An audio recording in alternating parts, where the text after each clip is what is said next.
Pithapuram AE తిల్లపూడి Nookaraju కుటుంబ సామూహిక ఆత్మహత్య ఘటనపై మాజీ ఎంపీ విజయసాయిరెడ్డి సంచలన ఆరోపణలు చేశారు. నిందితుడు షేక్ సాదిక్ ఖాన్ వెనుక పెద్ద ఉగ్రవాదం ముఠా ఉందని ఆరోపించిన ఆయన కేంద్ర రాష్ట్ర ప్రభుత్వాలు సమగ్ర విచారణ జరిపించాలని డిమాండ్ చేశారు. ఘటనలో త్రుటిలో ప్రాణాలతో బయటపడిన రియాన్స్ రెడ్డిని పరామర్శించిన విజయసాయిరెడ్డి ఆయనకు కుటుంబ సభ్యులకు తక్షణమే పోలీసు భద్రత కల్పించాలని కోరారు. మరోవైపు త్వరలో కొత్త రాజకీయ పార్టీ ఏర్పాటు చేయనున్నట్లుగా ప్రకటించారు.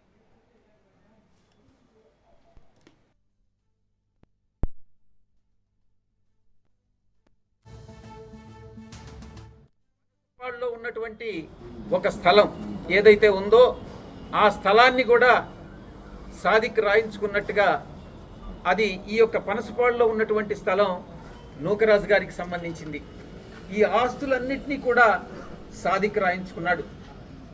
ఈ ఆస్తులతో పాటు భాస్కర్ రెడ్డి గారి తండ్రి అంటే పిత్రార్జితమైనటువంటి ఒక 40 సెంట్లు కమర్షియల్ భూమి ఈ యొక్క ప్లేస్లో రావులపాలెంలో ఉన్నటువంటి భూమిని కూడా జగదీశ్వర్ రెడ్డికి ఇస్తే జగదీశ్వర్ రెడ్డి దగ్గర నుంచి సౌజన్యకి వెళితే సౌజన్యమ్మ దాన్ని బలవంత పెట్టి సాదిక్ రాయించుకున్నటువంటి సమాచారం కూడా మనకు తెలియవస్తూ ఉంది.